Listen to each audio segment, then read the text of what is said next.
વિદ્યાર્થી મિત્રો, the school of science શાળા પરિવારમાં આપ સૌનું હાર્દિક સ્વાગત કરું છું. આપણે ધોરણ 9 સામાજિક વિજ્ઞાનમાં 14મા પાઠનો અભ્યાસ કરી રહ્યા છીએ. ભારત, સ્થાન, ભૂસ્તરીય રચના અને ભૂપૃષ્ઠ ભાગ 2. તો ગત વિડીયોમાં આપણે જમીન એટલે શું, જમીનની નિર્માણ પ્રક્રિયા, કઈ રીતે જમીન નિર્માણ પામે છે, તેમજ ભારતમાં જમીનોના કેટલા પ્રકાર છે એની માહિતી મેળવી હતી, તેમજ નકશો સમજ્યા હતા. તો આજે વિદ્યાર્થી મિત્રો આપણે દરેક પ્રકાર વિશે વિસ્તૃત માહિતી મેળવવાની છે. મેં અગાઉ પણ તમને માહિતી આપેલી છે કે પરીક્ષાની અંદર આ પ્રશ્ન 4 માર્ક્સમાં પૂછવામાં આવે છે. ભારતમાં જમીનના પ્રકારો કેટલા છે એ ફક્ત 2 માર્ક્સમાં પ્રશ્ન પૂછાય છે, પણ દરેક પ્રકારોની વિસ્તૃત માહિતી આપો આ પ્રશ્ન પરીક્ષામાં 4 માર્ક્સમાં પૂછવામાં આવે. એટલે તમારા માટે આ પ્રશ્ન કેવો છે તો કે અગત્યનો. તો ચાલો આજે આપણે જમીનના દરેક પ્રકારો વિશે માહિતી મેળવીએ. તો કે ભારતમાં જમીનોના કેટલા પ્રકારો છે તો કે 6 પ્રકાર છે. કાપની જમીન, કાળી અથવા રેગુર જમીન, રાતી જમીન, પડખાવ જમીન કે લેટેરાઇટ જમીન, પર્વતીય જમીન અને રણ પ્રકારની જમીન.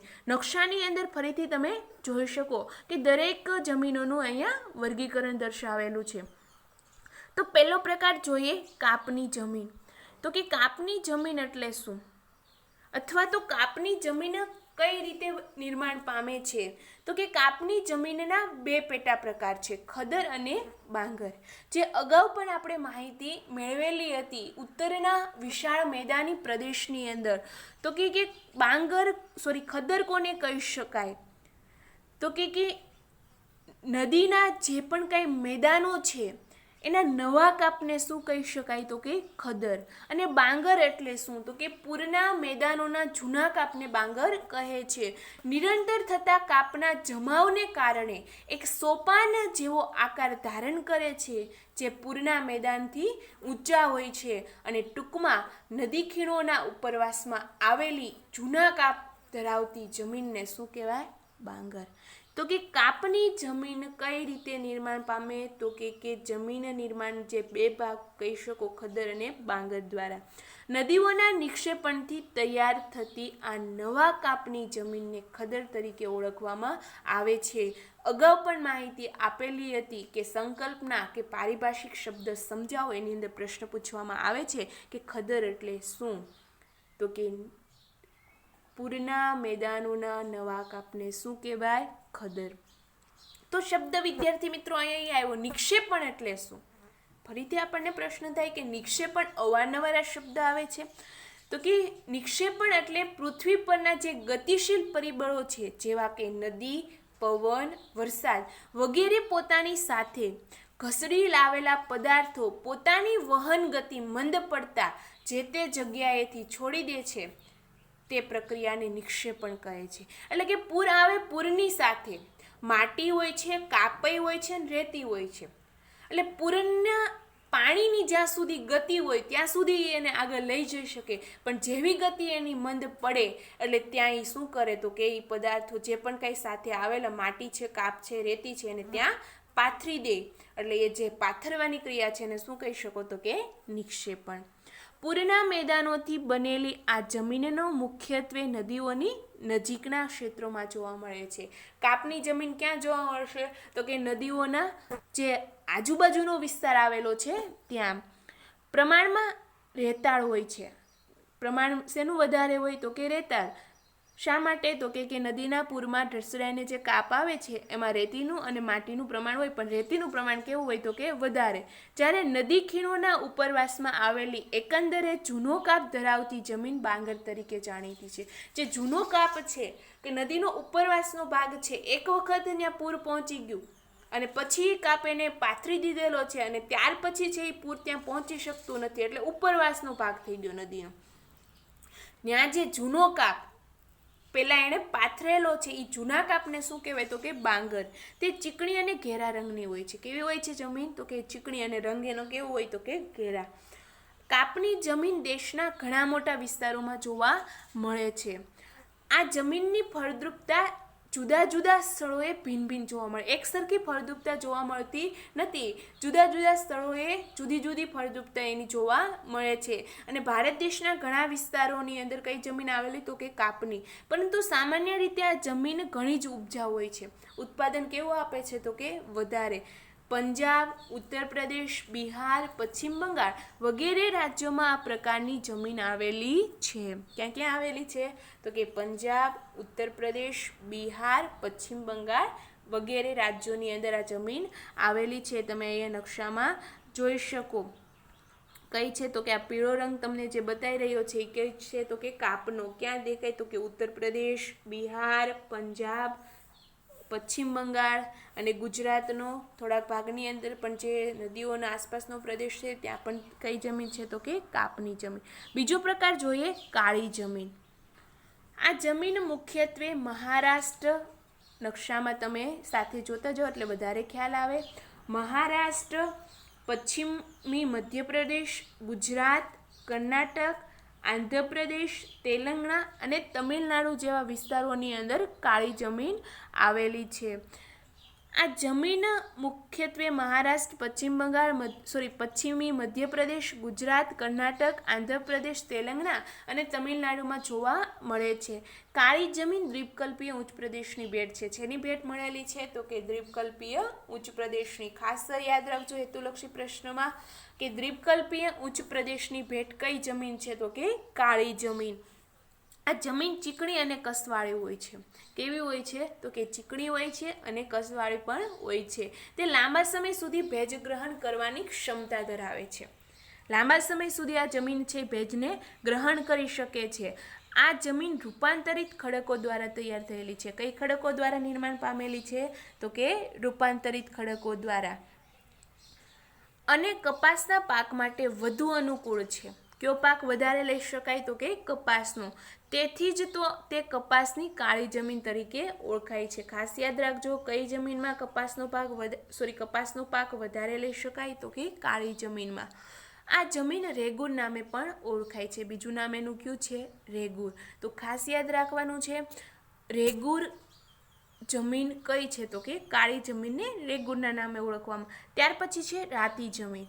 આ રાતી જમીન છે એ આગ્નેય અને રૂપાંતરિત ખડકો જે આવેલા છે ત્યાં જોવા મળે છે. આ જમીનમાં લોહ તત્વ અને અન્ય સેન્દ્રિય તત્વોને લીધે આ જમીનનો રંગ રાતો દેખાય છે. શેનું પ્રમાણ હોય છે તો કે લોહ તત્વનો લોખંડનો થોડો ઘણો ભાગ હોય છે અને સેન્દ્રિય તત્વોનો, એટલે એનો રંગ કેવો બતાય છે રાતો. આ જમીન પ્રમાણમાં છિદ્રાળુ અને ઉપજાઉ હોય છે. શે હોય તો કે છિદ્રવાળી હોય છે. ક્યાં જોવા મળશે ભારતની અંદર તો કે ગોવા. કઈ જમીનની વાત કરીએ છીએ આપણે રાતી જમીનની. ગોવા, તમિલનાડુ, કર્ણાટક, આંધ્રપ્રદેશ, ઓડિશા અને ઝારખંડ જેવા વિસ્તારોની અંદર જોવા મળે છે. ત્યાર પછી છે પડખાઉ જમીન કે લેટેરાઇટ જમીન. વધુ વરસાદને કારણે તીવ્ર ધોવાણના પરિણામ સ્વરૂપે પડખાઉ જમીન તૈયાર થાય છે. જ્યારે વરસાદનું પ્રમાણ વધારે હોય ત્યારે જમીનનું તીવ્ર ધોવાણ થાય છે અને એના લીધે પડખાઉ જમીન તૈયાર થાય છે. વધુ વરસાદને કારણે જમીનના ઉપરના સ્તરમાંથી પોષક તત્વો ધોવાઈને નીચેના સ્તરમાં ઉતરે છે. વરસાદનું પ્રમાણ વધુ છે એટલે જે પોષક તત્વો જમીનના છે એ ધોવાઈ જાય છે અને નીચેના સ્તરમાં ઉતરી જાય છે. આ જૈવિક દ્રવ્યોનું પ્રમાણ ઓછું હોવાથી આ જમીન ઓછી ફળદ્રુપતા ધરાવે છે. જૈવિક દ્રવ્યોનું પ્રમાણ એમાં કેવું છે તો કે ઓછું. જૈવિક દ્રવ્યોનું પ્રમાણ ઓછું છે એટલે એની ફળદ્રુપતા પણ કેવી છે તો કે ઓછી. અહીં લાલ રેતીના પથ્થરોમાં લોહ અને એલ્યુમિનિયમના તત્વો હોય છે. શેનું પ્રમાણ વધારે હોય તો કે લોખંડનું અને એલ્યુમિનિયમનું. આ પથ્થરોના ધોવાણથી અહીંની જમીન રાતા રંગની હોય છે. પથ્થરો ધોવાઈ જાય છે એટલે એનો રંગ કેવો થઈ જાય તો કે રાતો. આવી જમીન દખ્ખણના પહાડી પ્રદેશો, કર્ણાટક, કેરળ, ઓડિશા અને પૂર્વોત્તરના કેટલાક ભાગોમાં જોવા મળે છે. ક્યાં જોવા મળશે તો કે દખ્ખણના પહાડી પ્રદેશોની અંદર, કર્ણાટક, કેરળ, ઓડિશા અને પૂર્વોત્તરના ભારતમાં. ત્યાર પછી છે પર્વતીય જમીન. જંગલોને કારણે જૈવિક દ્રવ્યોનું પ્રમાણ વધારે હોય છે. પર્વતો છે એટલે જંગલો કેવા આવેલા તો કે વધારે, અને એના લીધે જૈવિક દ્રવ્યોનું પ્રમાણ પણ કેવું છે તો કે વધુ. જોકે અલગ અલગ સ્થળો પર તે ભિન્નતા પણ ધરાવે છે. દરેક સ્થળે જૈવિક દ્રવ્યોનું પ્રમાણ એક સરખું હોતું નથી, જુદું જુદું પણ હોય છે. શિવાલિક પર્વત શ્રેણીઓ પર આ જમીનો ઓછી કછવાળી અને અપરિપક્વ જણાય છે. જ્યાં શિવાલિક પર્વત શ્રેણી કે હિમાલયની અંદર સમગ્ર હિમાલયને જે બે વિભાગમાં વહેંચવામાં આવેલો છે, ઉત્તરનો હિમાલય પર્વતીય પ્રદેશ અને પૂર્વ હિમાલય, એમ ઉત્તરના હિમાલય પર્વતીય પ્રદેશની અંદર પાછો એને 3 ભાગમાં વહેંચણી કરી છે. બૃહદ હિમાલય, મધ્ય હિમાલય અને બાહ્ય હિમાલય અથવા તો શિવાલિક શ્રેણીઓ. તો કે જે શિવાલિક શ્રેણીઓ આવેલી છે ત્યાં જમીન ઓછી કછવાળી હોય છે અને અપરિપક્વ, હજી પાકેલી હોતી નથી, કાચી હોય છે. આ જમીન રેતાળ, છિદ્રાળુ અને જૈવિક દ્રવ્યોના અભાવવાળી જોવા મળે છે. એમાં રેતીનું પ્રમાણ ઓછું હોય છે, છિદ્રનું પ્રમાણ ઓછું હોય છે અને જૈવિક દ્રવ્યોનું પ્રમાણ પણ ઓછું હોય છે, અભાવ હોય છે એનું. આવી જમીન દેશના પર્વતીય વિસ્તારોમાં જોવા મળે. તો જ્યાં પર્વતીય વિસ્તાર આવેલો છે ત્યાં જમીન જોવા મળે છે. અહીં તમે જોઈ શકો છો આપણે ઉત્તર ભારતનો પર્વતીય વિસ્તારની અંદર તો કે મેઘાલય છે, અરુણાચલ પ્રદેશ છે, પૂર્વની પર્વત શ્રેણીઓ છે, ઉત્તરાખંડ છે, હિમાચલ છે અને જમ્મુ કાશ્મીર જેવા પ્રદેશોની અંદર આ જમીન જોવા મળે છે. તો કે કઈ જમીન? પર્વતીય જમીન. ત્યાર પછી આપેલું છે રણ પ્રકારની જમીન. આ જમીન ભારતના શુષ્ક અને અર્ધશુષ્ક વિસ્તારોમાં જોવા મળે છે. શુષ્ક, સૂકા અને અર્ધશુષ્ક. આ વિસ્તારો ક્યાં આવેલ તો કે ગુજરાત, રાજસ્થાન, પંજાબ, હરિયાણાની અંદર મુખ્યત્વે આ જમીન જોવા મળે છે. કઈ તો કે રણ પ્રકારની જમીન. ક્ષાર કણોની અધિકતા અને જૈવિક પદાર્થોની ઓછપ જોવા મળે. ક્ષાર કણો એટલે ખારેશનું પ્રમાણ કેવું હોય? વધારે, અને જૈવિક દ્રવ્યોનું પ્રમાણ કેવું હોય તો કે ઓછું. સિંચાઈની સગવડથી આ જમીનમાં ખેતી શક્ય બની છે. સિંચાઈ આવવાને કારણે હવે આ જમીનની અંદર ખેતી કરી શકાય છે. પહેલાં સિંચાઈ નહોતી ત્યારે જમીનમાં એટલું બધું ઉત્પાદન મેળવી શકાતું નહોતું. આમ આબોહવા અને ભૂપૃષ્ઠના વૈવિધ્યને કારણે દેશની જમીનોમાં પણ ઘણી વિવિધતા જોવા મળે. શા માટે જમીનોની અંદર વિવિધતા જોવા મળે? તો કે દેશની આબોહવા અને દેશનું ભૂપૃષ્ઠ, આ કારણોસર જમીનમાં પણ શું જોવા મળે છે તો કે વિવિધતા. તો ચાલો હવે આપણે સ્વાધ્યાયને થોડું ઘણું સમજીએ.